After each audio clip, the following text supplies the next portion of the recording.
All right, good morning. Welcome back, everyone. It is Friday. I got my regular guest, Emily Lopez, on, and I have a new guest on today, a new member in school, but we got Gus on. So, morning, Gus.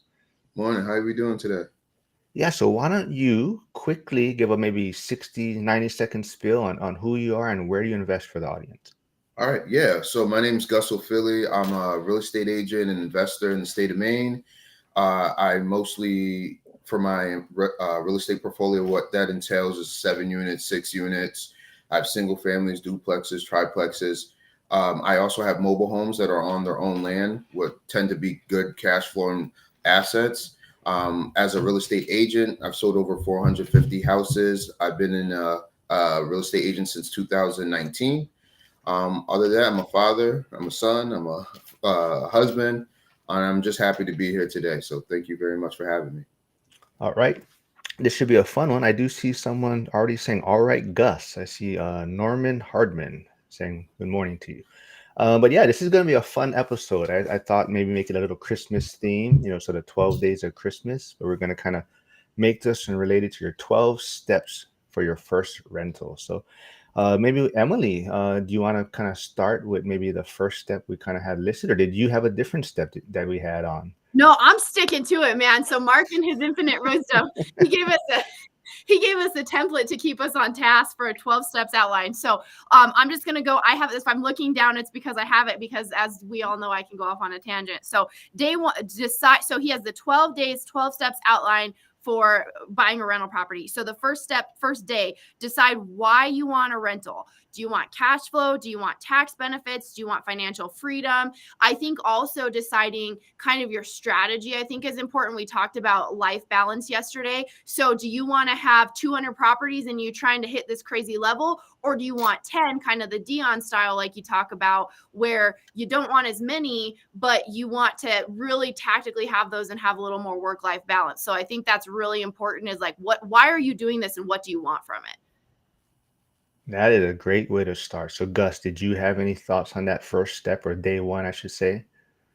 Yeah, exactly what she said. What does your map look like, and what are you looking to currently change from where you're at right now? Do you want to trade off as far as time? You want to spend more time with the family? You got to figure those things out first, because if you don't have a plan and you just jump into something, it's going to be difficult to be successful as far as it. I think the one thing I want to say is we are primarily saying real estate for your first rental, but I think I would even go further and say maybe decide what asset class, right? So it may not even be real estate for yourself. I mean, I know we're kind of geared toward real estate, but for some, that's not the best asset class for themselves, right? Like especially if they're thinking about self-managing and things like that, right? So I think even before you decide on a rental, it's going to have to be, is this the right asset class for yourself? When you started, Gus, because I listened to your podcast episode that kind of had your origin story on, it was bigger podcast, is the rookie one, right? I always mix up all their podcasts We where you sound talk like about. superheroes now, origin stories, and Well, when you started, he was an agent and then he bought this property.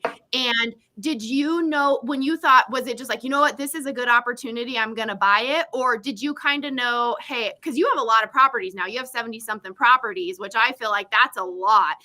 Did you know you wanted that many, or did you just think this is a good investment? This is my foot in the door.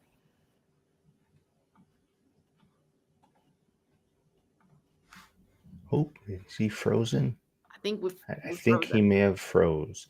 Okay, well, hopefully we. Oh, For there he and is. we're talking about the first one. Is that correct? Yeah, like when you started, were you that tactical about it? Did you kind of know, or did you figure it out as you went? I think his Wi-Fi is. You there, Gus?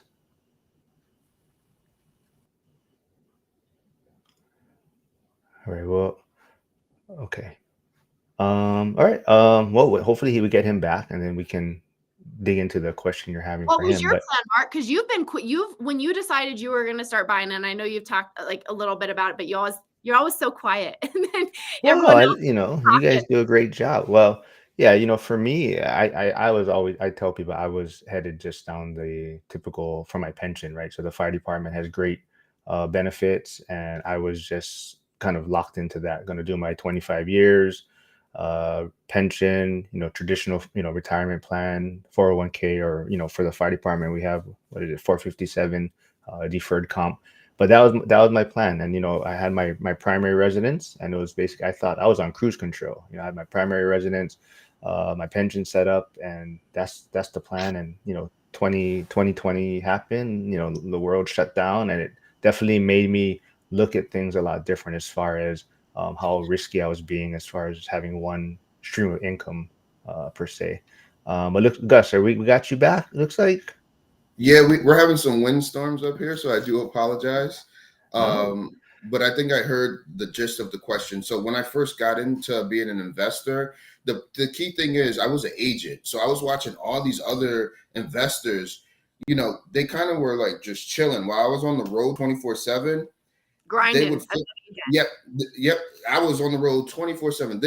The thing I noticed about them is I helped them buy a place for like 30 grand.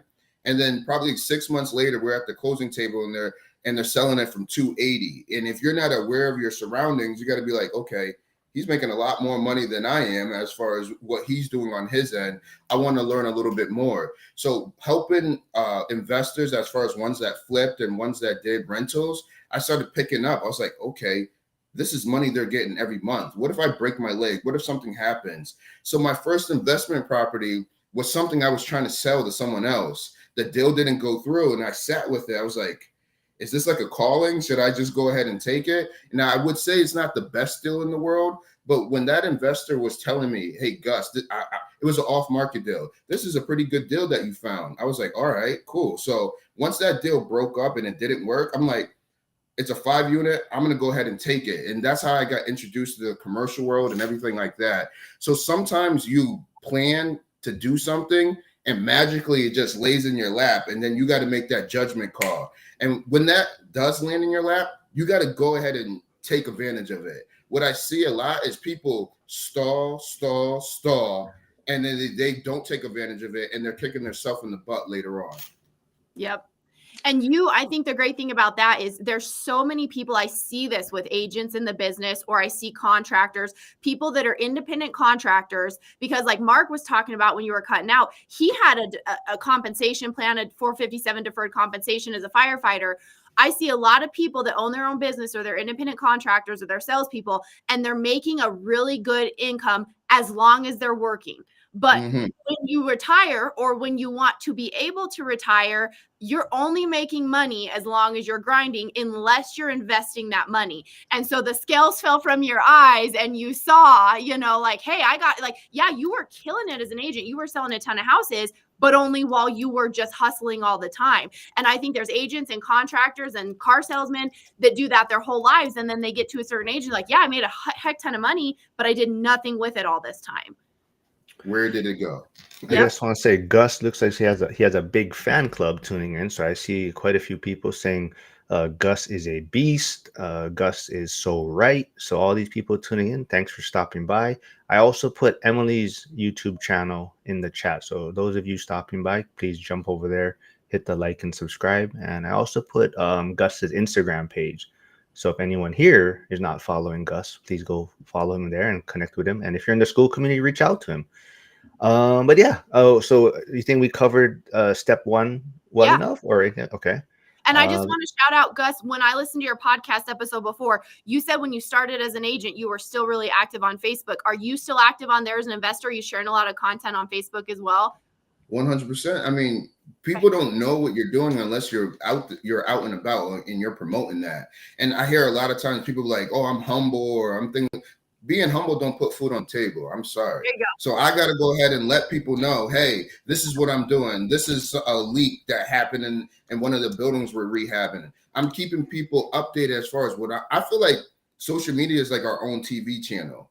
And when you come to my channel, I want what I do right front and center. So yes, I'm definitely active on those markets. Cool. So go check him out on Facebook too, guys. Okay, number 2, day 2. So we got through day 1, day 2. Fix your financial foundation. So sometimes you decide you want to buy property or whatever you want to invest in, and you can't. You got to do some work to get things where they need to be, debt to income ratios, credit scores, any of that. So yeah, I guess, does anybody want to start on that? Mark, Gus, either of you want to pick up on there? Yeah, you need money. I mean, I think the biggest thing is people, you see all these nice, cool Instagram things. Oh, you don't need money. Well, How you do? my opinion, this is just, I don't want to speak for the other two. You need money, and you could get money by what you do for everyday living. Go ahead. It's too risky not to. The people, Yes. if you put all your money into buying something and you have an emergency, you're going to lose that one thing. It's better to wait till you have a little bit. Don't open your, I mean, yes, like you said, everyone's trying to sell a no money down program, or you don't have to have money. But if that furnace goes out and you don't have the money, or your roof gets, like you said, you have windstorms right now. If your roof blows off and it's not, you got to have something. Then a big factor is credit. I'm right now, that's a thing that, I'm trying to work my way out of a situation that just recently happened to me. But at the beginning, it's going to be hard to go ahead and get properties and go through a bank or even a private or hard money person, even if the deal is good, if on paper you don't look good. So you got to get yourself to a particular point where on paper you look awesome. So they want to go ahead and continue to do business with you or start doing business with you.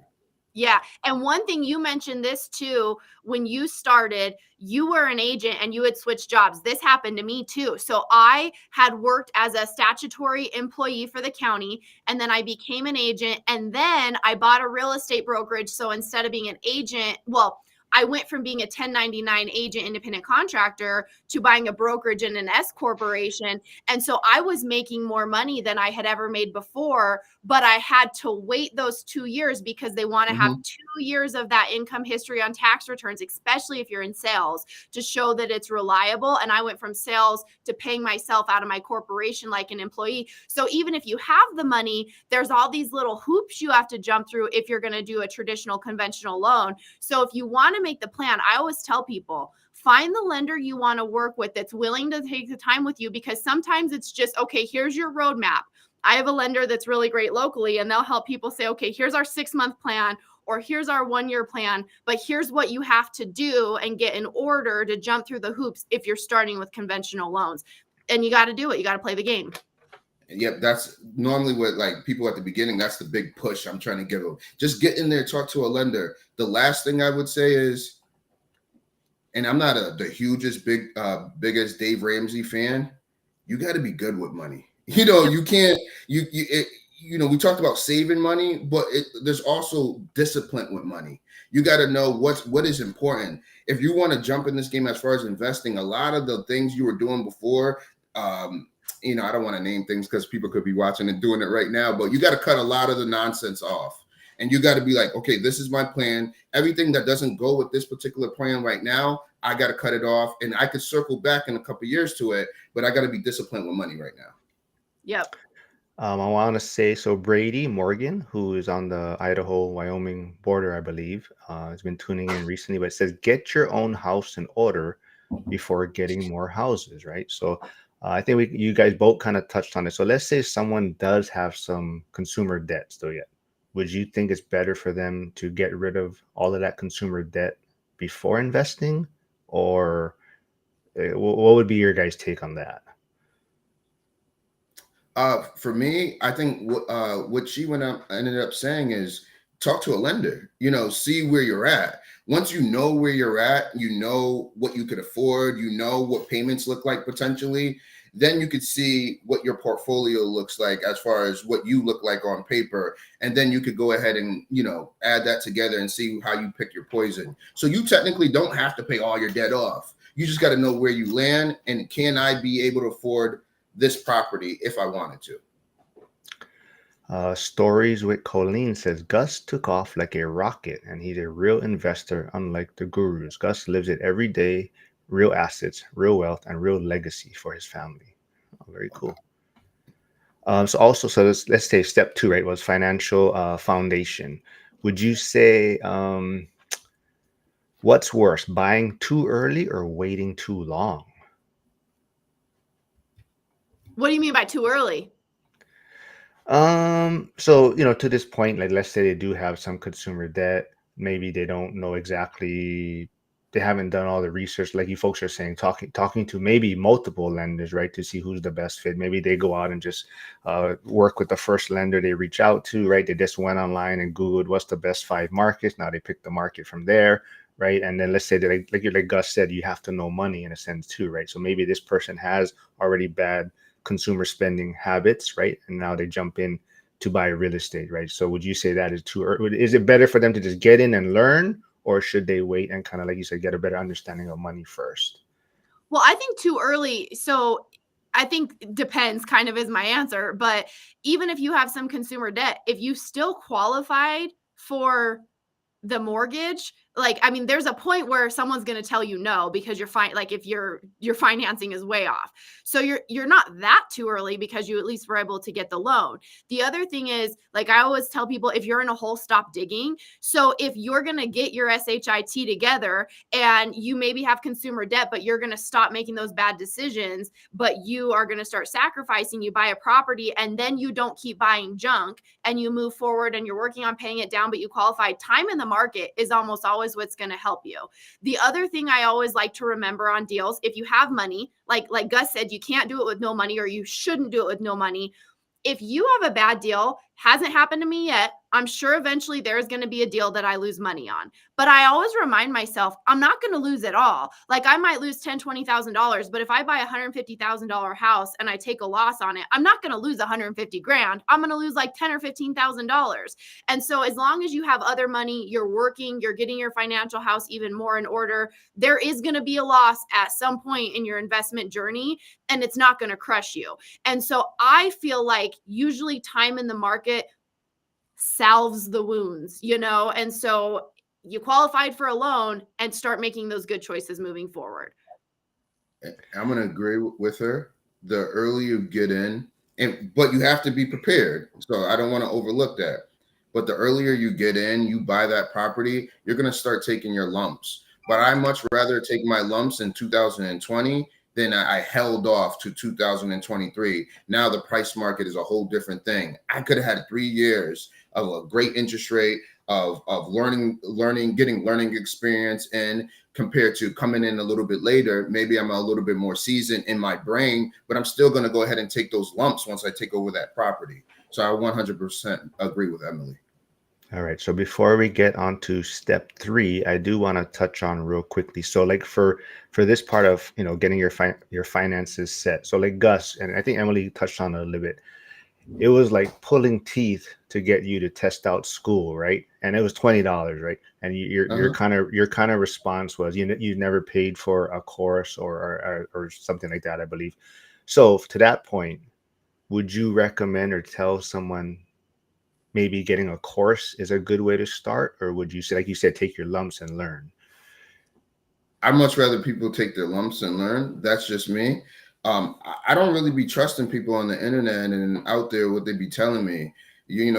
Why are you showing me Lamborghinis is around? You're supposed to be telling me about investing in real estate. I don't care about that. Right now, I'm so hungry just to survive and change my life situation. Why do I care about Lamborghinis and fancy cars? I don't care about that. But on the opposite side, what I say is, if you can find the right person. So when I sat back and I watched Zuber and I watched his platform, he was just giving info. He was never posting things to hook people in. And then you find out it's $20. I'm like, yo, what can I lose for $20? Look where $20 has gotten me. I'm sitting with all-stars right now on this platform. By $20, I put down and Mark, when me and you were talking, I was asking a million questions. There's a reason why I'm asking the million questions, because I want to make sure where I'm settling, where I'm paying my first dollar to, is this going to be able to help me?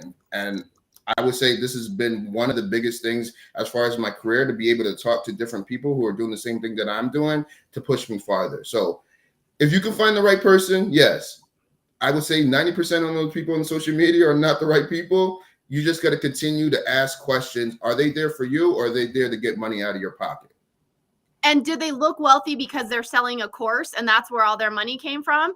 And are they actually successful as an investor? Because you over here with 70 something doors, you're not saying you couldn't, you're not selling a course, you're just working and you're doing it, right? But then you have somebody who's selling a course and it's like, okay, like a lot of the real estate educators, you as a real estate agent, you probably have seen this, how to be a successful agent. They're teaching real estate coaching. They haven't even been an agent for 10, 15, 20 years. So what are you teaching that's recent and modern and new? Or like, I think you said everyone can be an instructor. Everyone can have a class. Everyone can teach a course. But would you be better because some of these courses are expensive and some of these masterminds are expensive. And someone asked me to participate in one because they're just selling it, right? And I'm like, that's a down payment on a house. Like, no, I'd rather tell someone to go buy a property than pay to participate in your program.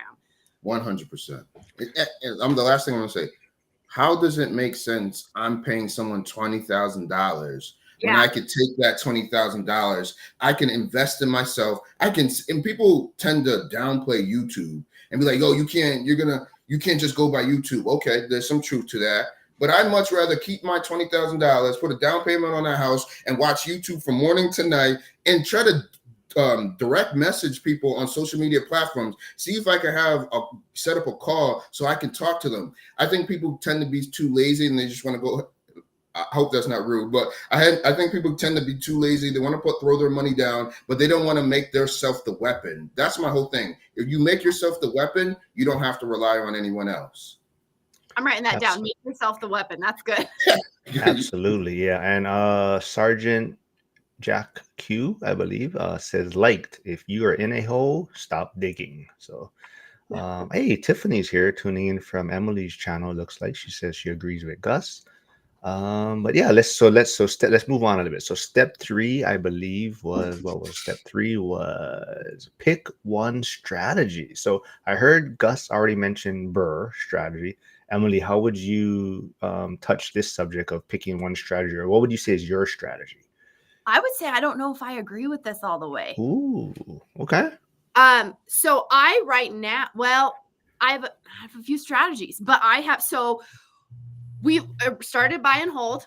And that was because, if you're going to BRRRR or if you're going to flip, usually the good deals are cash deals and you have to have enough money to buy it in cash, or hard money, which I was not comfortable with or that familiar with when I started, and higher interest rates. So I started with, I would buy a rental property, buy and hold, because it was something that was financeable and maybe it needed some work. I can make it nicer, but I'm not buying a huge distressed property that I can add a lot of value with. So we started with that.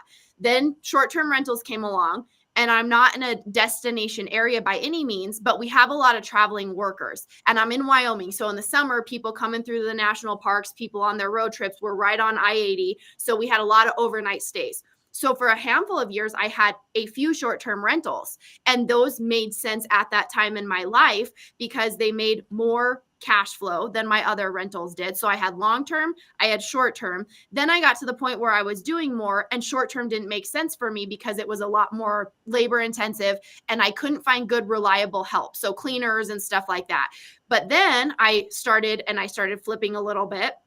And so I got rid of the short-term rentals, but it made sense at that time in my life when I had the time for it. And now I buy and hold, and I also flip so that I can re-inject that capital back in to do more buy and hold. Yes, I would love to hold everything, but sometimes you want to be able to keep that momentum with that money, and you can't BRRRR all the way depending on where you buy and what your market's like.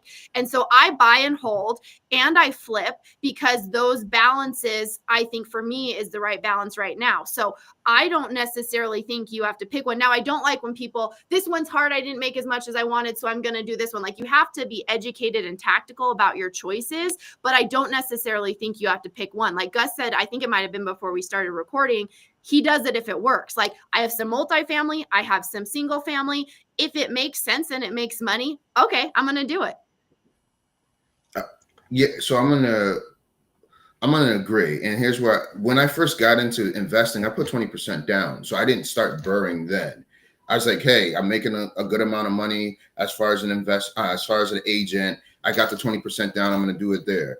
Then after putting 20% down 4 times, I'm like, wait a minute, my money is going into my buildings and I'm losing capital.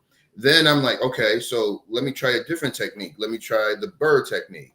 Now you do that. The first one goes good. All right, let me try to do the next one. That goes good. Now I got 2 different techniques. Then later on, I'm like, okay, would you be interested in owner financing? Yeah. Oh, shoot. Okay. So let's work terms out. So it's like you take one step forward, you get comfortable. Then you take the next step, you get comfortable. So it's a slow thing. So I don't think there's one. If I'll sit here and I'll be lying. Now, for me, the BRRRR is my favorite thing to do. To me, I think it has the most value. To someone else, subject to can be their thing. To someone else, owner financing can be their thing. I think what makes a good investor is if you study those crafts in each one of those realms, and if the opportunity comes your way, you're able to capitalize on whatever that way you go ahead and get that property. So if it is subject to, if it is owner financing or 20% down or the BRRRR, if you have that skill to do all 4, who cares how you get it? It's about after you get it, are you making money on it? Do you have some equity on it? And what's your long-term play with the property? And you worked through something and then you had the capital, because usually on your first deal, unless you have, someone who's willing to loan you the money or you're comfortable with hard money, most people don't have the cash to buy a first property, like a very distressed property. And if people don't know, when I say not financeable, conventional loans have minimum condition standards of the property. And so if you're buying a really distressed property, it's going to be hard money, it's going to be a bank loan, or it's going to be cash. And so your first deal, I didn't have the cash. Now I can buy a couple ones here and there in cash, but I couldn't when I was starting. I had to buy something that was financeable. All right, well said, both of you. So before we go to step 4, I want to get to some of the questions in the chat real quick. So Harrison, TradeBetter99, who's in Virginia, is asking, how many properties is enough to be a guru? Is it property number or cash flow? Ooh. Emily's smiling. So it seems like you have a response for this. No? I think anybody can be what they want to be. I think it's, are people going to listen to you, and should you? Because Dion talks about how he doesn't want a lot of properties. He wants less properties and more cash flow. I just feel like, do you have some, and he's not even really trying to sell you anything, right? When I say guru, I'm kind of making fun of people that are trying to sell something that have no business selling it. But I think if you have something valuable to share and you're going to help people, and you help people, I just don't like when somebody actually isn't doing it. They're not in the game and they're trying to take your money to teach you to do something they're not even doing themselves. That's my only problem. If you have 3 properties, and I don't even want to put it doesn't matter. Share your journey, share what you learned, because I can learn something from somebody buying their first property. Just document it. I just don't like when you're trying to take somebody's money and you're a scam artist. That's all I'm saying. No, well said. Gus, anything to add to that? Yeah, I think the word guru is trash. I think it's just thrown out there to hype some people up. To this particular question, how many properties is enough to be a guru? Is it property number or cash flow? So obviously it's cash flow. That's the cash flow is what's going to carry the wealth. But I hear this a lot. And Mark, you were on a podcast before. I had to type in there and be like, some people are proud of their number. I'm proud to say I have 73 doors because I went to war for those 73 doors. It just didn't fall from the sky. I'm on the search for each particular property I go ahead and I find. Now, I do understand there's some people saying, oh, I got 1,000 doors, and they may have 5% ownership in the door. And I'm not knocking that. If that's how you go about real estate, there's a million ways to do real estate. But cash flow is the game. The person you resonate to, the person that you listen to on a daily basis, that is your guru. You know what I mean? A person that you look up to, you wish you could go jump on the phone with, that's your guru. Anyone else promoting themselves and saying they're a guru, to me, they're full of, and back to you, Mark. No, I totally agree. I mean, well said. I think that's the hardest thing, and Emily touched on it too. Like Dion. So Dion, he almost, I know he does one-on-one calls, but he makes it a price point so that no one will do it. He almost makes it so that these people don't want to have a one-on-one call, because he's basically all my content has all my information. Everything in my book you can find on YouTube. Maybe it's not as organized. So yeah, like Gus was saying, you might have to sit through YouTube and filter through all his content. But so yes, maybe if you want to pay for it, you can have it all organized. But basically, Dion is saying all my information is out there. You can find it if you just do the work yourself. Trisha is saying weapons always need honing stones to be sharpened. Iron sharpens iron. 100%. Fernandog 8355 says make yourself the weapon. Great quote, Gus. Right? Is it Fernandog? Is it Fernando G? Yeah, I don't know. Oh, yeah, that's why I wasn't sure. Fernand OG. Well, hopefully we said it right. Brady Morgan is saying the key to determining strategy is understanding your environment, situation, competencies, and competitive advantage. Align strategies appropriately. I agree. You don't need to stick to just one.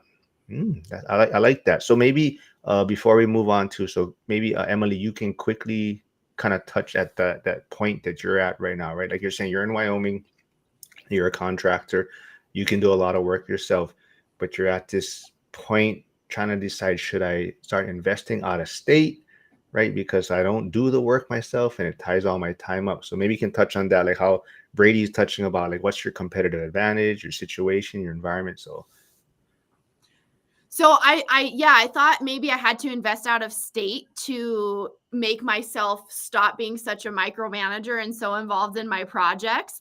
And then I've started to look into it, but it's got to make more sense too. So one thing I found is if I'm going out of state, I have to look at because Wyoming has good property taxes because we have a lot of coal, trona, mineral excision. So we have low property taxes.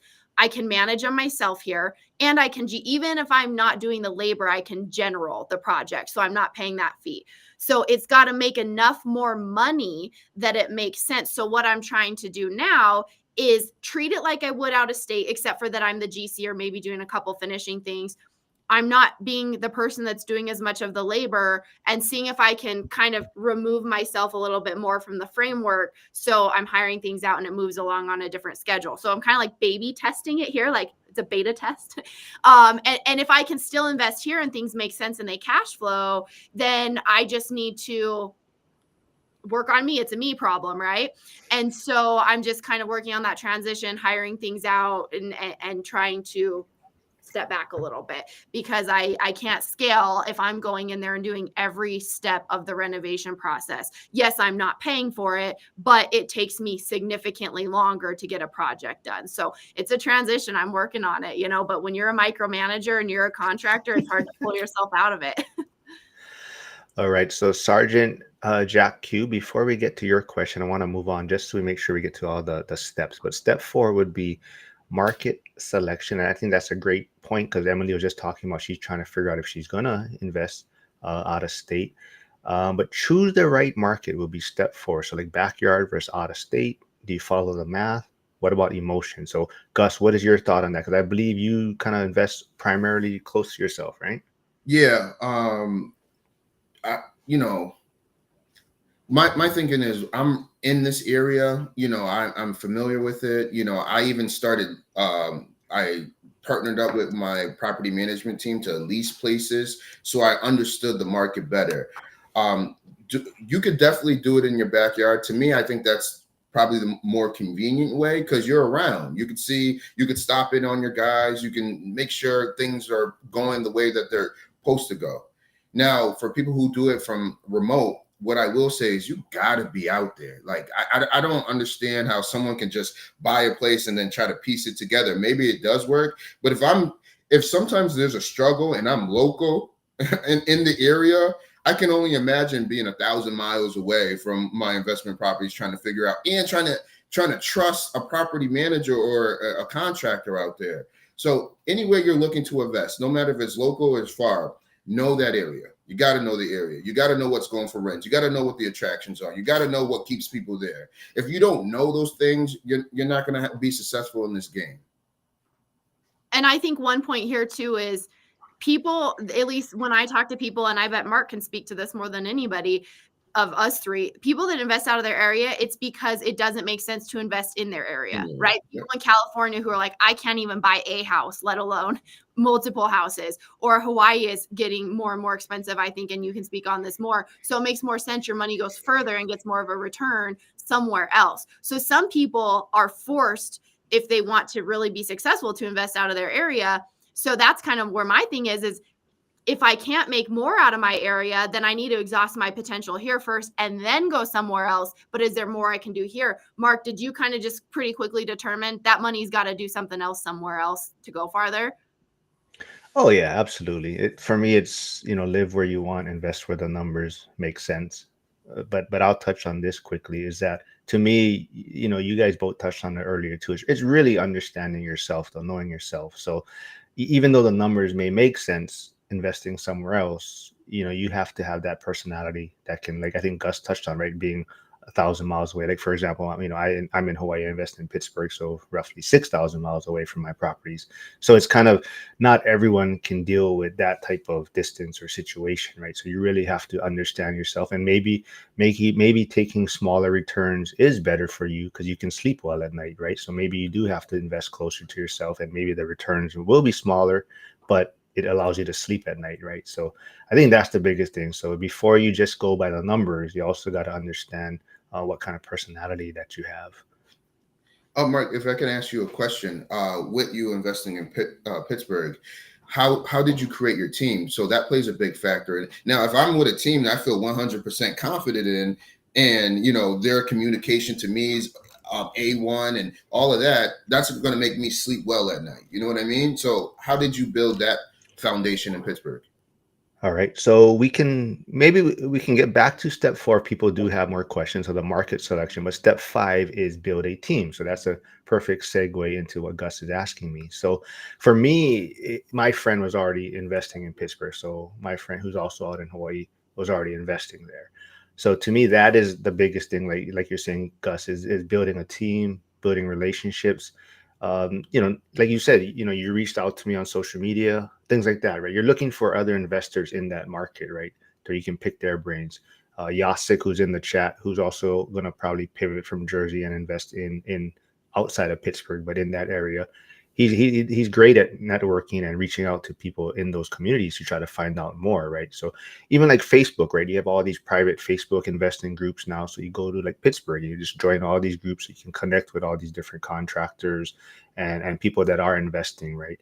I think the thing that I see a lot of times that people struggle with is they think just finding the market is the only thing they have to do, and then they start trying to build a team after they get the property, and they don't realize that I don't like to always put it this way, but I almost feel like purchasing the property is almost the easiest step, right?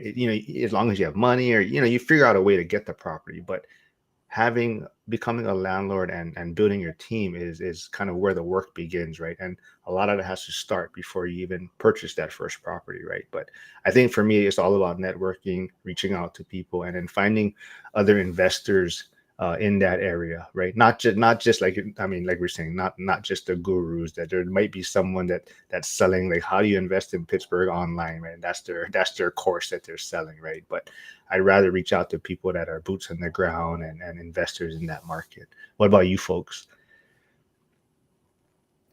I think just from the agent's perspective, I am not a property manager, but we did when I bought my brokerage, we offered that for a couple of years because there were so few property management options in our community. I thought, we have rentals, we're used to doing this, let's add this in. We did it for a couple of years and decided, nope, this is not for us. But I always thought if I invested out of my area, there's no competition for property managers here because there's so few of them. So they can charge what they want. They can charge what fees they want. They can do whatever type of job they want to do, because if you want to invest here, you only have a couple options. So I always thought if I invest somewhere, I would want to make sure there were at least maybe like 10 options of property managers, or I could find somebody, like people talk about, my sister lives there, or a relative, depending on your state laws, they could be a statutory employee that you could hire to manage your portfolio. Because if there's no competition, like you said, if you have a great property and you can't call a handyman or a contractor to work on it, or no one wants to manage it for you and you're not there, it doesn't matter. You're going to be dealing with it, worrying about it all the time. So I think that's really something to think about is before you buy somewhere, especially if it's a smaller size market, what are my options for these services? Because they might not exist in that community. I'm gonna kind of skip over a few of the questions. What Brady Morgan is saying, there are definite benefits to investing near where you live, and there are good markets within an hour of just about anywhere in the country. So the only thing I would say to that also is, and so like in Emily's situation, right? There's you do well in your market, and there's probably good markets within an hour, but that's not your struggle in a sense, right? Having it close to you is kind of the struggle, right? Where you can do all the work or you can drive there yourself, right? And so that I think for you, that's where you have to decide, right? Like the time and how hands-on you are going to be. Like I think you mentioned a micromanager and whatnot. So for you, it being close to you might be the struggle, right? But it also, so I think it's internally, it's comfortable to know if something goes wrong, I can fix it. So it's just sometimes your work is external work and sometimes your work is internal work. And I think my work first is the internal work to figure out then where I go. And it's something I got to resolve either way.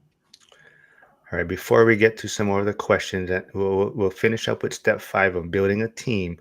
But maybe Gus, you can touch on, is trusting the wrong team worse than buying the wrong deal? Ooh, trusting the wrong team versus the wrong deal. Yeah, that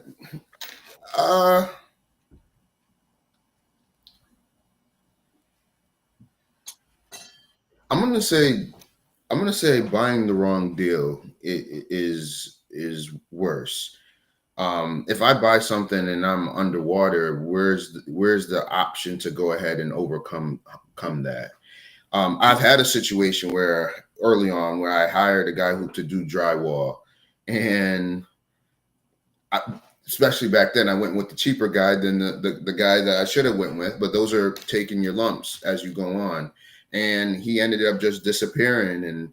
And I was the guy that gave him a good chunk of money to begin with. So that was a learning experience. Now I trusted that team. They ended up biting me, and I was able to go ahead and move on. Now I may have had to make adjustments as far as we didn't have the finishes that maybe I wanted to go because I had to cut money in other places, or maybe I had to sell a few more houses, to recoup that particular money. So I much rather have a contractor who's gonna, backstab me than buy a property where there's no room to do anything at all.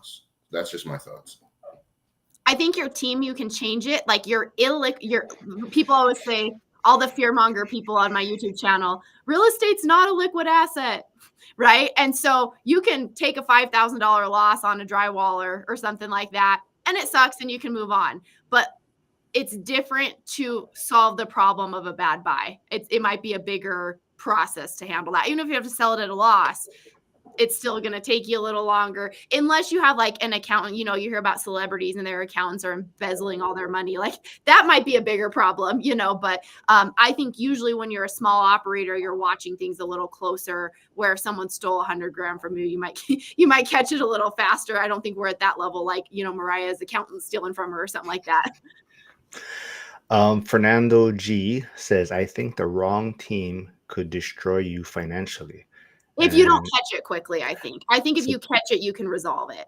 So that to that point, that was going to be my next, where you have to be able to recognize that, or you have to be able to fire quickly, right? So if you have the wrong team or trust the wrong team, you have to be able to pivot right away and not try to maybe make it work, right? And try to give them enough chances. So I think that's the biggest thing. If you recognize it, you got to be able to fire quickly and pivot quickly.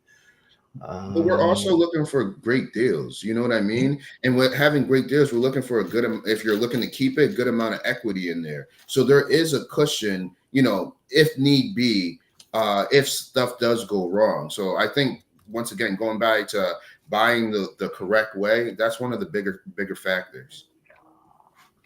Brandon says, my regular guest on Tuesdays, Brandon B2R Investing, says, hire slow, fire faster. So let's get on to step 6 real quick. No average. whether that's, I think that's even knowing average rents, average for the returns, right? So knowing average is a great place to start. What would you guys say on that step? Maybe Gus, you can touch on that. Yeah, you don't want to overpay. You know what I mean? You don't want to be in a situation where you have to keep this. At any time, I want to be able to obtain a property, and if I do have to sell it, I'm making a good amount of profit off of it. Average deals can put you in bad situations, especially when things start to happen to the property. So yeah, that goes once again. My biggest thing as far as investing is buying correctly. Buying average is not buying correctly. Buying correctly is putting me in a situation, if things do happen, I have enough cushion to be able to go ahead and move forward. And I even think knowing the average deal to do your numbers off of slightly below average, because if your market, if you think about a BRRRR for a rental or you think about a flip, by the time your project is done, your market may have declined. And so I always run my numbers on a rental or I run my numbers on a flip. So I always make my rentals a little bit nicer. Like I over improve them and my husband makes fun of me. And on my flips, I over improve my rentals. I over improve. So I usually can get a little bit more, but I run my numbers slightly below the average just in case the market's bad or the market stalls when it's on the market for rent or for sale. And so if I make more and the market stays good, that's great. But I've ran my numbers off of below average. I knew it. I was just gonna say I'm waiting for Brandon to chime in on this one. So he just commented because this was a question that was brought up in the school community, and there's been so me and Brandon are actually going to cover this topic on our Tuesday live stream. But someone asked, the question was, would you rather buy one great deal or 4 okay deals? And that kind of got a lot of different responses, and Brandon kind of touched on what both you're saying, that you, Gus, is not, if you're buying just average, you're not really, I don't want to put words in their mouth, but it's kind of like, you only buy great deals in a sense, Brandon was trying to say. So I knew he was going to chime in with a response here, but he said, you make your money when you buy and use low market rents in your underwriting. There's one thing I would say about that, especially being a new investor. Mm-hmm. Sometimes new investors, depending on where you are, from what I hear, with people throughout the country, their opportunity is buying somewhat around average deals to get into the game. So now when you're more seasoned, I know you're going to go ahead and you're going to clamp down. You're only going to buy great deals. But when you're entry level into the game, sometimes you may have to look at it a little bit different. I'm not telling anyone to just, overpass the average deals and just jump into great deals. Sometimes you may buy average deals, would teach you on your next purchase to buy great deals. I also want to know what the delta is from great to average, because this is a subjective question. And talking about, Gus, you had said earlier, some people stall and they wait and they wait. And when I do these, we do the accountability calls and we do the Zoom calls throughout the week. And I've heard a couple of times people saying, I want a really good deal. Or as a realtor, clients, I want a really good deal. I can't tell you handfuls of deals that I have sent to my clients and said, hey, this is a great one. And I never compete with my clients. So I always try to send them to them first. And I've bought properties that people have said, no, because of this, no, because of this. I'm like, yeah, I've given it to all my clients. They don't want to, I'm buying it. And it is a good deal and no one wanted to buy it. So sometimes people have unrealistic expectations. And if you looking for a great deal, passing over good deals makes you not get in the market for 3 to 5 years. How much time in the market did you lose? So I just want to put that on there too, because some people are kind of like, they just never get in because they're looking for the perfect thing. Yeah, I think definitely that was where a lot of the responses were to that question in school. So they were kind of touching on, are you just getting started? Do you have a lot of cash on hand? How seasoned are you? But definitely, I don't want to dig into it too much because then I won't have a live stream. I won't have a topic on Tuesday. But me and Brandon will probably touch on that So let's see. Step 7. Before we get, I'm sorry, Mark. One more thing. No, go ahead, man. Can people? Sometimes I feel like people, they're standing on top of a mountain and then they're talking to people from below and everyone's, but we can't do it like you. We don't have all the resources like you. I think there's a gradual growth that gets to the top of the mountain. And I think sometimes when we get deeper in the game, we tend to forget that. That's just the last thing I want to say. Yeah. Brandon, get off your high horse. But we'll talk about No, it that's not later. what No, I no, that came from me. That didn't come from you. So like I said, before we move on to step 7, there was someone that had a question, I think, for Gus. I saw your podcast. Dope. 70 plus doors is crazy for me. What is your goal from here? Does it change over time? My goal is to continue to keep working. I feel like, and I'll put it in I use this comparison. I'm a athlete, in the NBA, and right now I'm hitting my prime, and I'm doing well. There's no telling when I fall out of love with it, just like I fell out of love with being a real estate agent. So when that time comes, then I'm going to know to switch. But right now, I've been waiting my whole life for this situation, as far as to be able to find techniques, find these properties, have the crew, be able to fix it, have the lender, be able to do the right refi, be able to know how to find renters. I don't want to stop right now. I'm on a roll. Why would I stop? Is my thinking. I know people are like, well, if I make 30,000, I'll be good with that. Why stop at 30,000? Why not go for 40? Why not go for 50? And then why not down the line, I start cutting the fat on my portfolio. So right now I'm in acquisition mode, and it's going to last for a little bit. So you don't have, so obviously you love in the game of it. So, I mean, I've heard Mark and people talk on their podcast about it's a means to, they don't love real estate. It's like a means to an end. Right. Yeah. And my husband always tells me like, what's wrong with you? Like, when are you going to stop? Sounds like you're just enjoying what you do. Do you have like a number like, okay, when I get to this many properties, I'm just going to start trying to pay them off and not buy more? Or are you like, I'm just going to keep buying them as long as they make sense to buy? I'm going to keep buying till it makes sense to buy. I think so there, and I'm glad you said that, Emily. There's a difference with people who just do this and then people who love it. I love finding deals. I love going in and rehabbing a place and making it to turn out. And there's nothing wrong, but there's people that have passion for it, for the art of it, and there's people who are just looking at it as a business. And I'm on the part where I have passion for it. Every day I wake up and I say, what's the next thing we got to conquer as far as real estate? And I think that's kind of our first step. Well, I can't remember which one it is. Why are you getting into this? What do you want to do? Like, me and my husband talk about this all the time. Like, there's going to be a point where I don't need, like, I never want to retire. I just don't want to have to. So I'll still be doing it. I'll still be renovating houses. I'll still be buying properties. But and he's like, there would be a point. He's like, I'm good. Like, I don't want to do anymore. And so I think that's why it's so important to know yourself and know what you want to do, because people are different. Like, some people just love the game of business, and like that, I would be bored. Like, what am I going to do if I'm not doing this, And so I got to be doing something. But some people are like my husband, he's like, I'm going to go sit on a beach. Like, I'm done. And you're saying, and I agree with you, like, no, like this is fun. I want to keep doing this. And I think people got to hear that, you know what I mean? And it's okay to be different. Huh? It's okay to be different. You just got to you got to know what you want. Sometimes I get sick of the same cookie cutter answers. Oh, well, you got to get to this number. No, I love it. This is what I love to do. So any of that other answers, I'm never going to give that. I'm going to give what I truly do feel. Yep. French Montana just says, Gus, my Nigerian brother doing big. He's such an inspiration to me. Thanks for being real, brother. There was before, let me see. There was.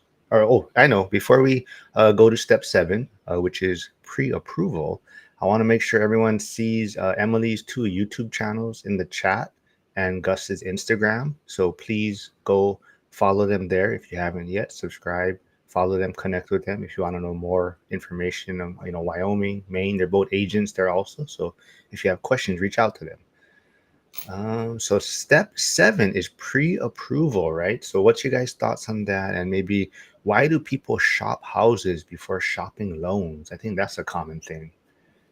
Oh, I see Gus shaking his head. What's your thoughts on that then?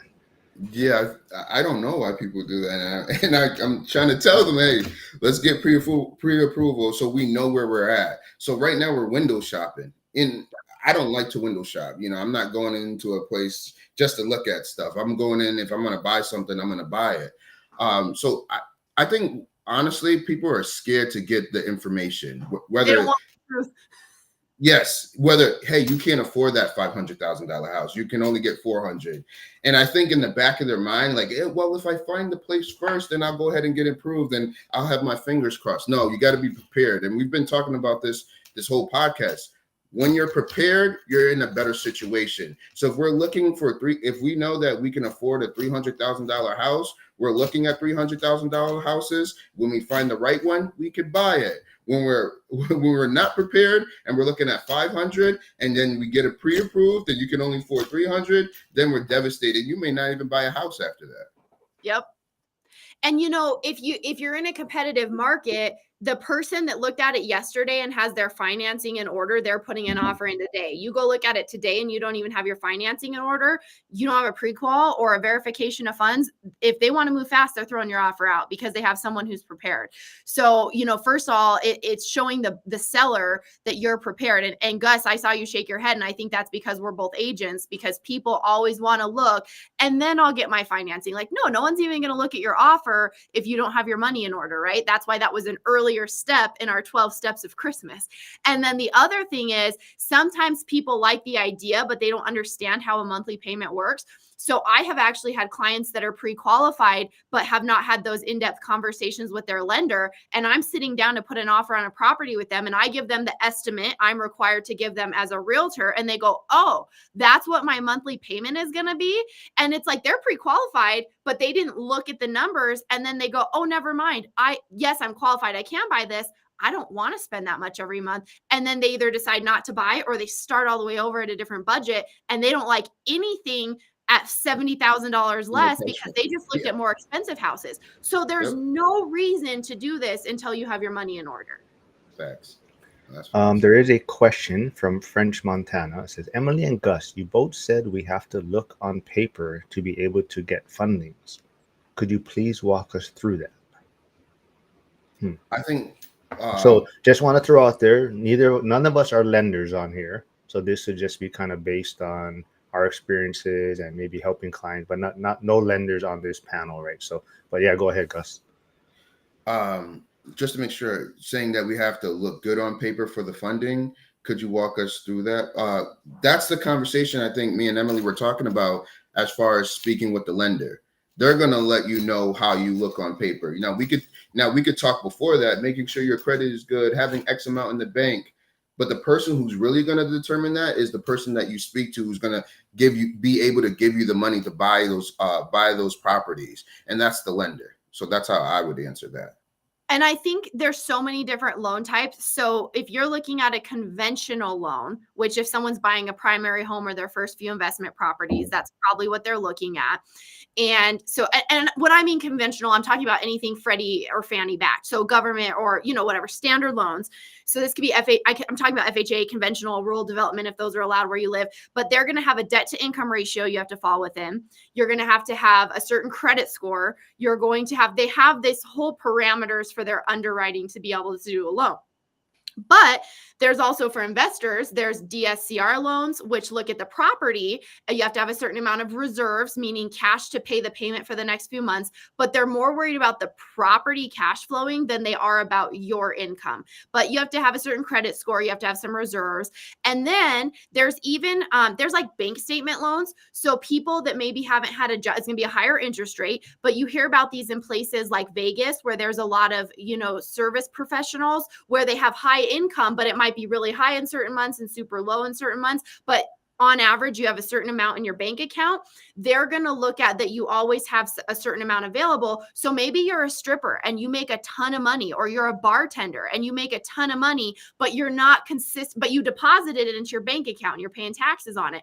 There's a type of loan for you. So that's the thing too, is that you might not go the conventional route. You might have to pay a little bit higher interest rate. But if you have a weird situation, as long as your credit's good, or you're not like, hey, you didn't pay a mortgage and you're in foreclosure, but you can have a foreclosure or a bankruptcy and still get a mortgage. I think it's 2 or 2.5 years later. I can't remember what the rule is. So there are options for you. You just might have to make a plan, but starting with talking to your lender and figuring out what that plan is, or, hey, we don't offer those type of loans, but this person down the street does, and that might be the best bet for you. So there's a way, but you got to know where you're at to get your starting point. Brandon, who's an agent in Texas, Dallas area, He also does build to rent. He's also going to be speaking at the One Rental at a Time event in Vegas. And he's my, like I said, he's my regular Tuesday live stream guest. But he says, I never showed anyone unless they had the pre-approval. It screened my activity to work with serious buyers. I will meet somebody once because a lot of people do not have financial literacy education and people just don't know. And not everybody has that blessing to have had parents that taught them that or learned about it on their own. So I will meet with a client one time. We'll look at houses. We have the conversation. I answer any questions they have. I give them a bunch of numbers for lenders. And then if they're like, yeah, no, we don't want to do that yet. Then I say, okay, you get it figured out and come back to me. And sometimes they go to other agents, but you can't just keep showing stuff like that for no reason. Okay, so I'm going to give an answer. I don't know if people are going to like. I know agents are not going to like. When I quit my job and I became a real estate agent and I was talking to whoever, I didn't have any business. So maybe I didn't have the skills to funnel people out. But the one thing I did is I showed as many properties as possible, maybe to people that wasted my time. But here's how I look back on that. Those people connect, even though we found out that they weren't able to go ahead and buy the home, they connected me to people down the line because I took time out to show them a place that people who did buy me the home. Now, once again, there's a difference between someone who's already a vet and they already got business going to someone who just quit their job and they're trying their hardest to find a penny. And when I'm trying to find a penny, I'm going to do anything and everything that makes sense to go ahead and figure it out. So I know that's not the popular thing. I used to bring it up in meetings. People used to frown upon it. I don't give. Back to you, Mark. But I think when you're, like you said, when you're starting, you're trying to build contacts because maybe their coworker, their neighbor, their friend wanted to buy a house and you treated them respectfully. I think that, but when you were the year you sold 105 houses, you probably didn't have as much time to do that. But when you're starting, yes. Right. So it's different when you're starting or the clients you're willing to deal with or the deals you're willing to take on. And then when you're doing 75, 100 houses a year, you don't have the time to do that if they can't buy. I see someone wrote their team sold 250 houses, and that's a huge accomplishment. I sold 100 by myself. So it's a little bit different. Everyone has their own ways that they go about things. Yep. Before we get to Flavio's question, we'll kind of lump maybe step 8 and step 9 together because I think they kind of relate to each other. So analyze daily and make offers. I think this is kind of the next step where it's kind of like, okay, things are getting real a little bit, right? So analyzing daily and making offers. Do you think people though actually analyze deals or they're kind of just scrolling through listings? So Emily, what's your thoughts on that? I think maybe some people spend too much time analyzing deals. Again, doing our calls, sometimes I analyze this. Okay. And, so sometimes people what was that noise? The heck was that? My cat's not in here, so it wasn't my cat. What was that, Gus? I think that's my dog. He bit the toy. I didn't know you guys heard it, but I'm sorry. No, that's all right. I was wondering what it was, though. That's what happens when we live stream. It's all good. But I think people can get an analysis paralysis. I think it's good to know. I mean, like once you get going, you can kind of tell, I think if you know your market and you know your numbers relatively quickly, you can go too far with it and spend too much time with it. Some people do these spreadsheets and they're crazy and it's like, what are you even doing? So I think you get to the point where you should be able to do that relatively quickly. So the first one was analyzing properties. And then the second one was offers. So I think in this market where we're declining, but some sellers are accepting our market has declined and they're selling their properties and some have not. And so those properties are sitting. I do think you're just putting in a lot of really, I'd say, they're not low for the market. They're low for sellers' expectations. And you have to put a lot of offers out there to get bites, right? And so it's, hey, throw it at the wall, see if it sticks. If it doesn't, move on to the next one. And so I think in the market we're shifting into, you just have to be throwing stuff out there and then a couple are going to bite. You never know what's going to fall in what stuff on the market. You don't know what's going to fall in your hands later on or for how long they sit on the market. So analyzing that particular house to a deal that works for you, have that on your side. And as time goes on and that house is just sitting, you're talking to the agent or the seller like, hey, so what's going on? And here's the thing people don't know, especially if you got an agent. A lot of agents going to be like, well, they're motivated. Oh yeah, they're motivated. Well, how motivated? They've been sitting on it. Make an offer. They're giving you clues. I don't think that's the thing. People tend to know if you're not an agent. A lot of agents give other people clues, and people could sit here and lie and say that's not true. That is 100% true. I've been able to go ahead and close a lot of deals by just them saying certain things to me. It's like a wink of the eye. Hey, if you offer that, there may be a good chance. So just to throw that out there. And agents, if you have a good agent you work with, you start to know, because agents have rules about how much you can share and disclose if you have a fiduciary duty to the seller. You're the seller's agent. And I know which agents are going to talk way more than they should. And I know which agents follow the rules. And so I can call and say like, hey, I don't want to ask you to do anything that you're not comfortable or what they haven't. Or sometimes their seller has give them permission to share more. I just, for instance, listed a house. My grandmother passed. We got her house ready to sell and listed it. I had a lot more liberty because it was my family's house to share what they had given me permission to share rather than an agent that's just an agent that doesn't have the connection to the family. So it doesn't hurt to ask. And so like you said, Gus, having those conversations or knowing this agent is telling me everything I know she's not supposed to be telling me, but I know she will. And that one's a stone wall and they're not going to give me anything. And and you can fill it out. So having a good agent who has good relationships with other agents really can do a lot for you. 100%. How many deals do you think someone should analyze before making their first offer? Like, do you think there's a certain amount or how much time they should spend, or no? Just be comfortable with it, you think? Just comfortable with the numbers that they're running? And your market might be smaller. Yeah. Why do you think people are so emotionally attached to making offers? Like I hear it a lot. Like people are almost they don't want to hurt someone's feelings, or So why do you guys think that's out there? I think people want to be liked. is my opinion, and I'm not in the game to be liked. I'm in the game to go ahead and make sure me and my family are put in the best situation possible. So sometimes I've had situations where my client is like, well, I don't want to offend them.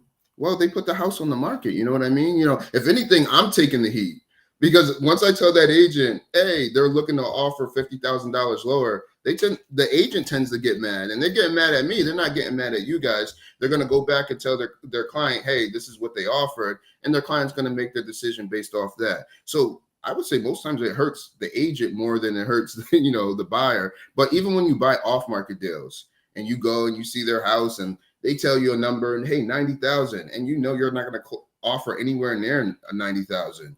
I might offer 40,000. There's a bunch of work. I tend to make that offer with the information of what I have to do. So to give it validity of why I'm making this particular offer. But at the end of the day, I'm not afraid to make any offer, and I don't care about anyone's feelings when I make that offer. And I don't mean that rudely. I think there's a lot of strategy that can come with the tending to the emotions of buyers and sellers. I think that, and I'm sure Gus sees this as an agent, watching the feelings and the emotional roller coaster that your clients go through. I strategically sometimes will watch houses that are priced too high. Like you talked about houses that sit on the market. I know I'm in a small town. So a lot of times, a little bit more about, their mom just passed and the family's selling the house and that house is overpriced. And so I'll call that agent sometimes.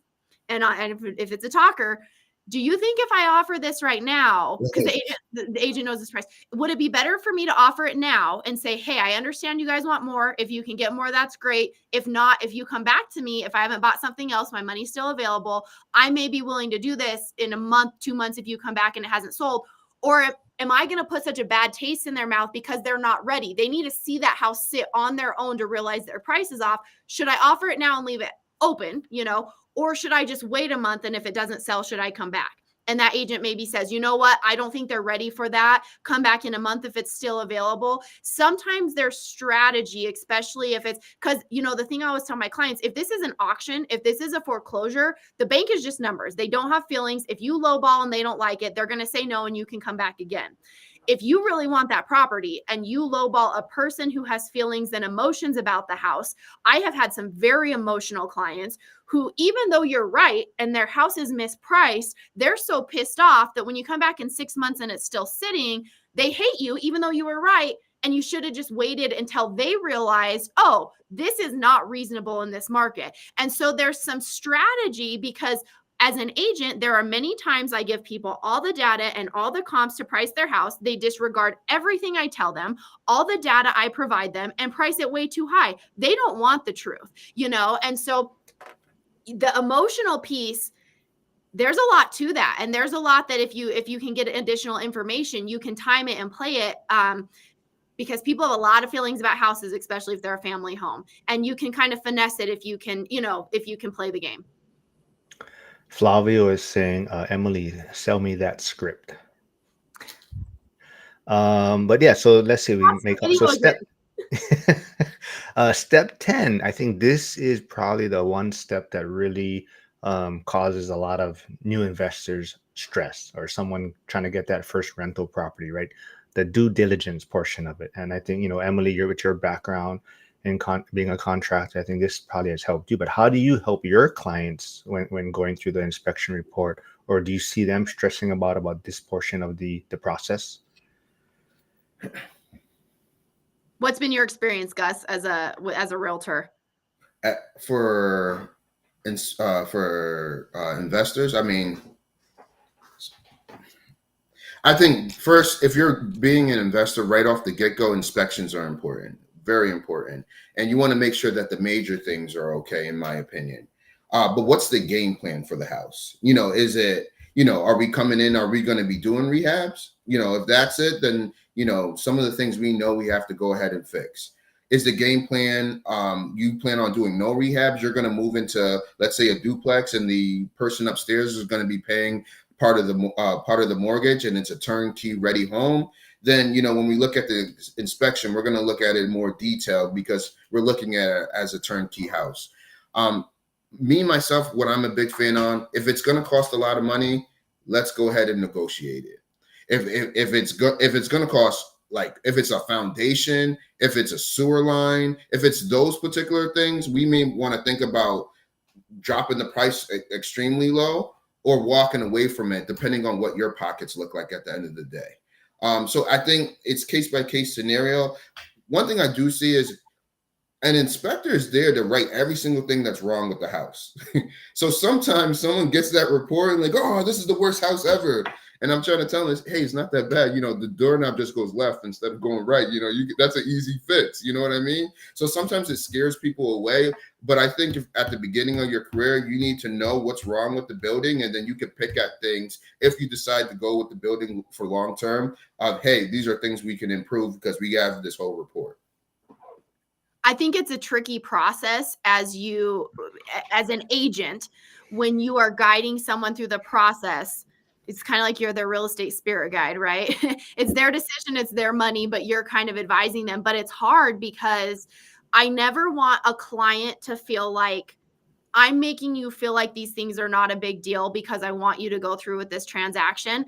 But in my market, at least, I don't feel like a lot of the home inspectors do a good job of explaining what a home inspection is. And so I try to prepare my client. Like you said, they get a 70-page report and they freak out. Well, guess what? Everyone is 70 pages because it has a picture of everything and it points out, so I try to prepare them. You're going to get this really long report, or you should, and it's going to explain everything wrong with the house.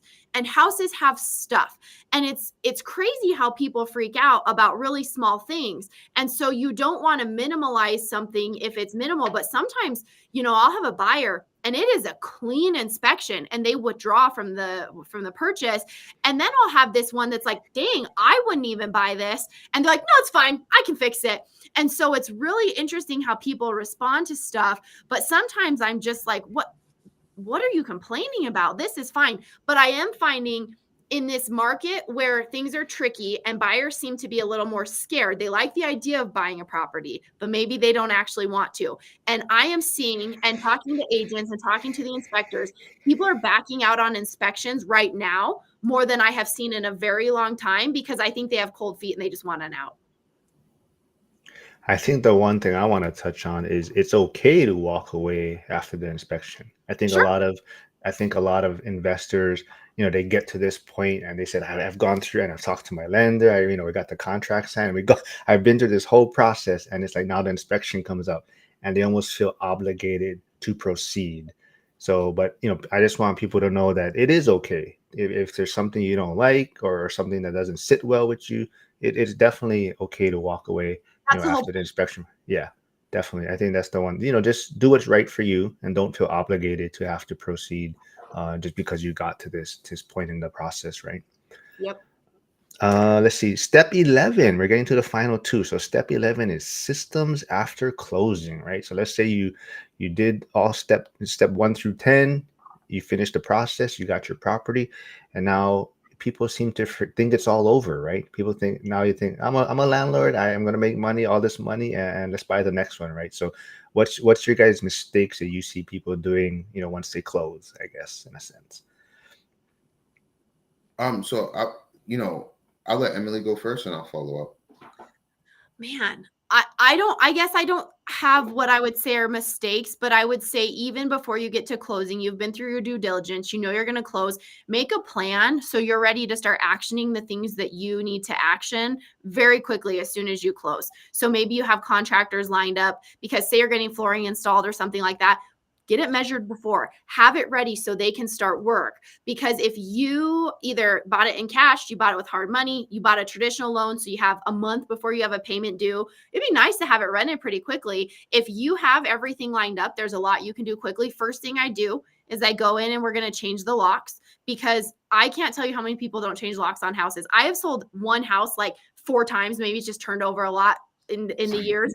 And I get the same key back every time someone buys and sells that house with my little handwriting on the little thing. And I'm like, how many people have access to your house for safety? So now as a landlord, you are liable if someone gets in there and, has access to their home. So I change all my locks. I go to the Kwikset Smart Key. I love these. They're so easy to rekey, because basically if you can't get a locksmith and you need to change your locks really quickly, you can buy new sets of keys and use this tool to rekey it yourself. So I put everything on Kwikset Smart Key systems. Get landlord agreements in your name. So if the utilities get shut off or something in the middle of winter, your gas is still on and your heat is still on, but don't wait till it closes. Have all your plan ready. Go in that day and at least stabilize the property, get it secured, all that type of stuff, and start actioning. Have everything planned before. So I guess it's not like what mistakes, but like start that day. And absolutely. I think you also got to understand, you got to know what's your plan of attack. And you should know this before you even put in an offer. Are you going to be the point of contact? Are you going to be the landlord? Are you going to have a property management team? If you're going to be the landlord, are you going to be the direct contact? Are you going to have programs like Buildium or whatever else out there for them to go ahead and make their payments? These are things that you got to be prepared to do. You got to have if you're going to be the property manager, you got to have a letter that's ready to post on each tenant's door that you're taking over the building if it's already an established building. So these are I had someone call me and they didn't buy it through me, so, and then they were like, "Hey, Gus, I just brought the building. So what is the first thing I do?" I'm like, "Wait, what? Like, what do you mean the first thing?" Realtor, you should use me. So I would never say that, but in my brain, I might have been thinking it like, "Yo, so, you went with them, like, you know what I mean?" But be prepared, educate yourself, going back, making yourself a weapon. Be prepared as soon as the excitement goes and you're signing those documentations, your hands are in the air that you just closed, what are the next following steps that you have to go ahead and accomplish? Yeah, absolutely. I think that's also why working with the right agent is probably super helpful, right? There's probably a lot of agents out there that Gus, you just touched on, right? They're probably taking that photo of handing them the keys and that's the end of it for that agent, right? They're done. You got your home and now you're on your own. But there's agents out there that are probably going to walk you through the process, right? So that's also why dealing with agents who are investors are probably super helpful for people trying to get their first rental. Yes. Before we get to the final step, then Bill is asking, how long have the Kwikset been out? Just found them this summer and was like, how did I not know about this? Right? I mean, right? There's one locksmith in my town. And so when I need to change locks, the other thing too about those is great. You know how you can buy lock sets, and a lot of houses have a front door, a garage door, a back door, and like lock sets. I think they only come in 2s or 3s. Well, you need 4 or 5, and you want them to all be on the same key, but you don't want to pay to have those rekeyed. You can buy all the sets and rekey them to the same key. I've been using them for, I want to say, at least 7 or 8 years. I don't know how long they've been around, but I swear by those. Yeah, maybe longer. They're great. Big resource as a landlord. Hey, Jennifer, Hold It with PM Jen is tuning in from LinkedIn. Jen, my Yeah, spirit. she says, speaking my love language, never buy without a plan. I meet people who buy and after closing are still unsure about their plan. Just loses you money. If those of you don't know who Jen is, she was on a couple weeks ago. Great live stream. Emily was on and Jeff was on. But she has a YouTube channel. Hold It with Jen, or Hold It with PM Jen. She's all about the buy and hold process, buy and hold forever. But she'll be joining me on Wednesday again. Nice. On the live stream, and I believe Zuber loved her reel that I put out, and she was talking about, hey, I want to be mean, and as a property manager in a sense, and Zuber said, get me into contact with her. So Zuber, hopefully she's going to be on Zuber's channel shortly, but she'll be here on Wednesday. So let's wrap it up then with the final step, the first 90 days. So step 12. So would you say is the first 90 days where investors are made or broken? Emily, any thoughts on that? No, because it's exciting and new in the first 90 days. Anybody can do anything when it's exciting and new. It's like you start a workout plan, you start a nutrition plan, you have to be consistent for the rest of your life. And so you are going to set the systems in place, but like once it's not fun and it's not shiny and the new has worn off, are you still going to be a good landlord? Are you going to look for the next deal? So like that's just the beginning, but no success is ever then. Are you still doing it in 5 or 10 years? So no.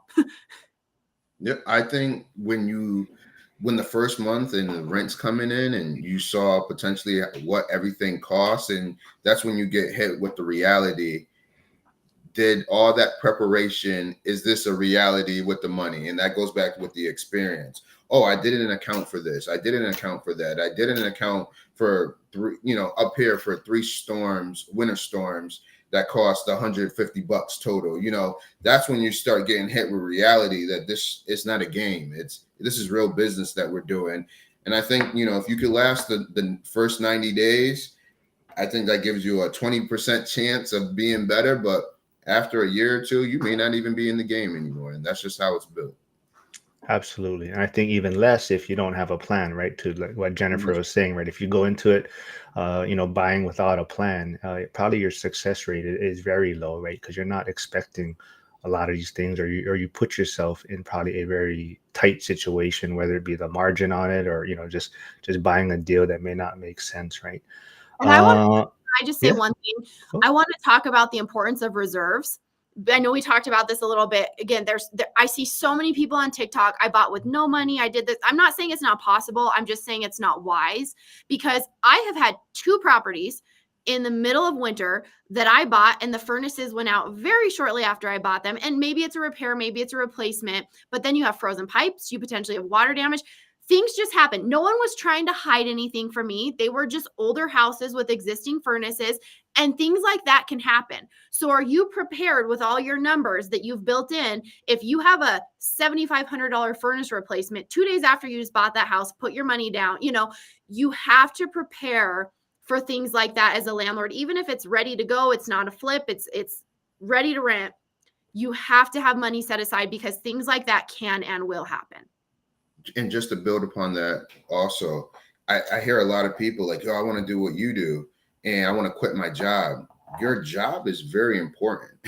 What we do as investors, it takes years to get to a point where you can potentially leave your job to live off, I don't really recommend that, but to live off of what you're doing as far as investment wise. Mm-hmm. So once you buy your first investment, the smartest thing is not the smartest thing is to quit your job. You need your job to be able to bring in income, to do what Emily just said, to be able to go ahead and put money back in that building. So we definitely got to keep that in mind. This is not a quick get rich quick scheme. This is a long-term thing as And far I as want investment. to point out that this is somebody with 70 something rental properties who's telling you this. So you think you have 3 properties and it's smart to quit your job. I mean, do what you want. I'm not here to tell you how to live your life, but, and I'm sure he's scaled back, but Gus has 70 something rental properties and he's still selling real estate. So maybe you find a job or an income that you can balance with investing better. Maybe being at an 8 to 5 doesn't make sense when you have a lot of properties, but Gus is still selling real estate and working with 70 something properties. So getting 5 and quitting is probably not the best strategy. Not at all. Very great advice. And we'll kind of wrap this segment up, part of it, with Janet on Fire. So, if both of you being agents and closing on deals, he says, I watched a video of a realtor who paid for a locksmith on every deal they close. Do you guys do anything special for your clients when you guys close deals? So I love that idea, but I live in a small town with one locksmith with one guy that sometimes answers the phone. And so the way that I could never coordinate that, because a lot of times sellers are there till the last minute and buyers are coming in, like logistically, there's no way in my small town I could do that. But I love that. Usually there's something specific. So something always comes up in a negotiation that the seller doesn't want to pay for, or the buyer doesn't want to pay for. So a lot of times I'm just paying for a last minute fix. If not, I'll do like a gift card or something like that. But usually there's something I have paid for to make the deal stay together that they don't even know about, which I should tell them so they know. But a lot of times there's things on the back end that I'm paying way more than what a locksmith would charge just to make a deal not fall apart. I agree Free buffalo wings for a year? Probably No. more than that. I agree with Emily. There's sometimes some things that we're sacrificing just to get it to the finish line.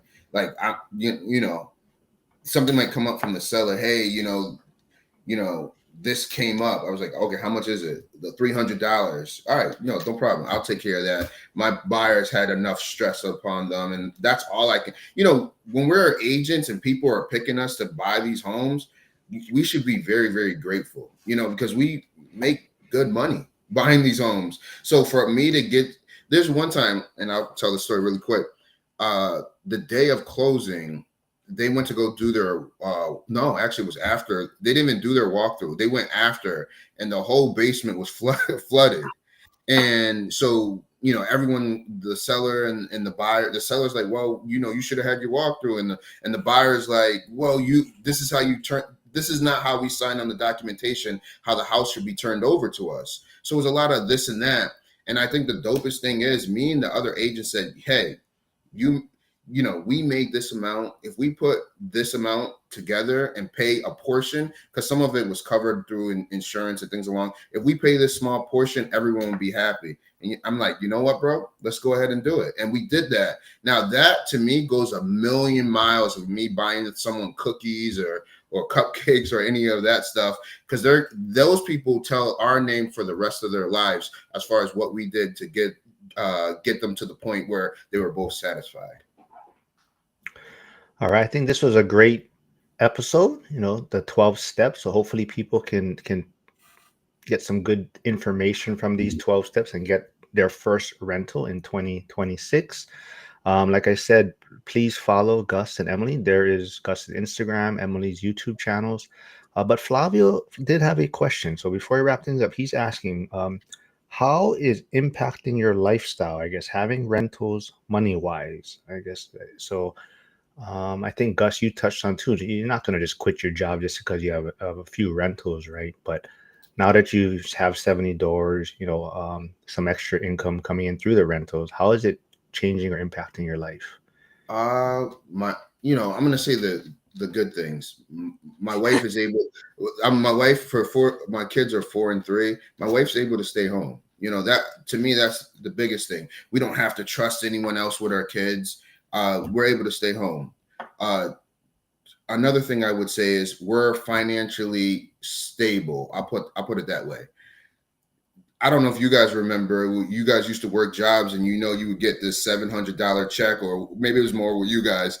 And that was already accounted for before it even got in your hand. I think with this, it puts me in a different situation as far as I know that my expenses are taken care of, that, you know, I'm not in a place where everything can be snatched from me or my lights are going to be turned off. So this is what real estate has been able to do for me and my family. Yeah, do we take trips? I haven't. So before I got into real estate, I didn't take no trips. I took my first trip last year as a family.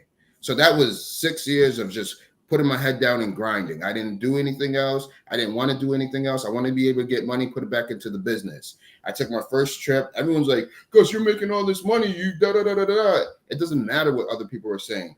To me, the most satisfying thing was I had my kids on the plane. Everyone was super excited. And in my head, it's like, Daddy worked his ass off to get to this particular point.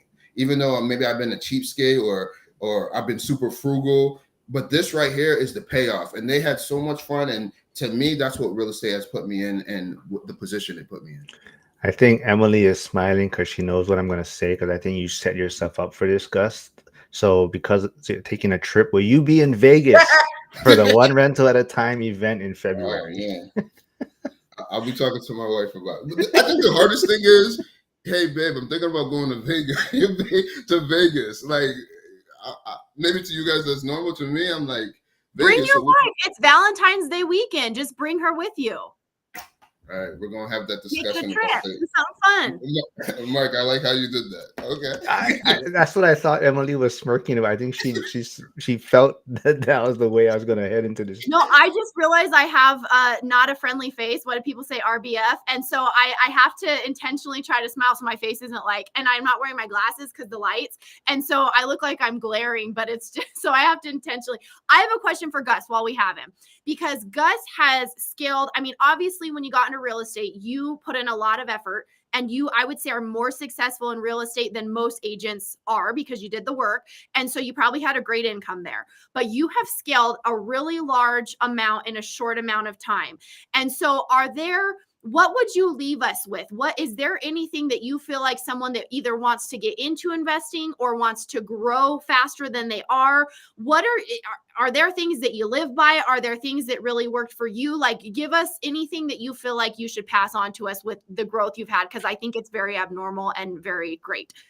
You got to be able to go ahead and have no limitations when you get into the game. So to be able to have all this success, I guess, you got to be able to hear that information from as much people as possible. And you got to go ahead and put the pieces together. What works for you? You know, some people told me not to do Zillow. And I was like, okay, but if I put $200 each month down and I get 3 deals and that brings in $8K, how is that a loss? And, you know, there's some gripes with agents in Zillow, but you got to think to yourself, what makes sense in the long term?